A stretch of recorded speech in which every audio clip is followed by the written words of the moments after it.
Maybe your core is strong enough and sit-ups and planks are not a problem for you.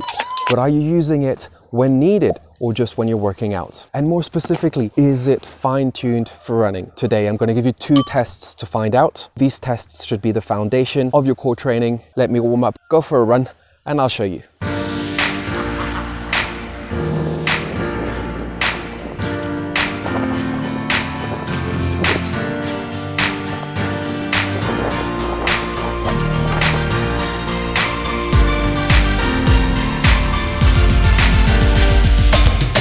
This is Stefan from Safe Motions, and welcome to the middle of the rice paddies.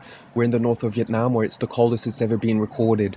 I'm still here filming for you the sacrifices. Now, you know your core muscles are essential to keep you injury-free, to increase your performance, to prevent your form from collapsing when you get tired on long runs. There's plenty of great core exercises that you can do, like this one,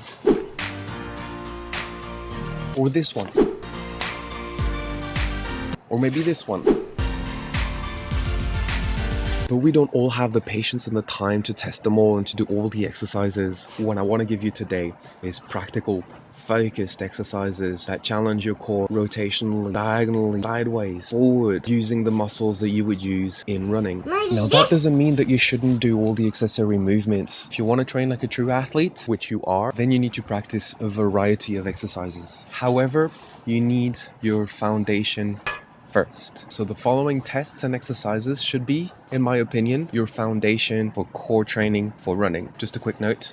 Those exercises are focused on the anterior core, the transverse abdominis, the rectus abdominis, external obliques, internal obliques, but the posterior core is also really important. So as a bonus, at the end of the video, I'll give you my foundational exercise to train the posterior core. Let's check them out. So on the first test core exercise, I want you to find a wall, and you're going to get yourself into a plank position and have your feet about hip width apart. You want to be as close as possible to the wall for the tests to work. From there, I want you to lift the hand that's away from the wall off the floor, and I want you to check if your pelvis is staying stable, if you're engaging your core for this exercise, or if you're just using counterbalance and rolling your pelvis to the side. Your pelvis touches the wall, then you're compensating. So practice this exercise. Keep your pelvis steady. Don't let it move. Don't let it touch the wall. Now, our second test / exercise is going to be quite challenging. Spider-Man plank. One-handed plank position. Lift one foot off the floor. Bring the knee up towards your elbow. You should be touching your elbow with your knee. And at the same time, you want to raise the opposite hand off the floor.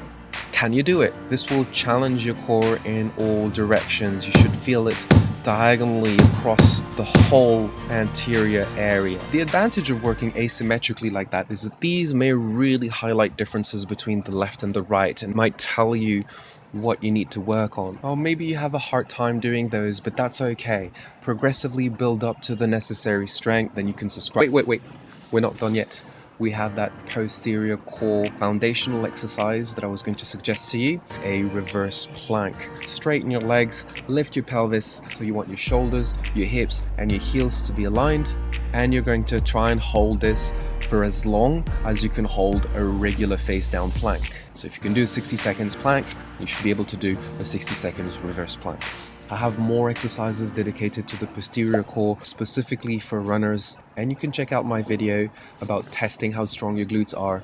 And that's it for today. I'm going to go for breakfast. À bientôt!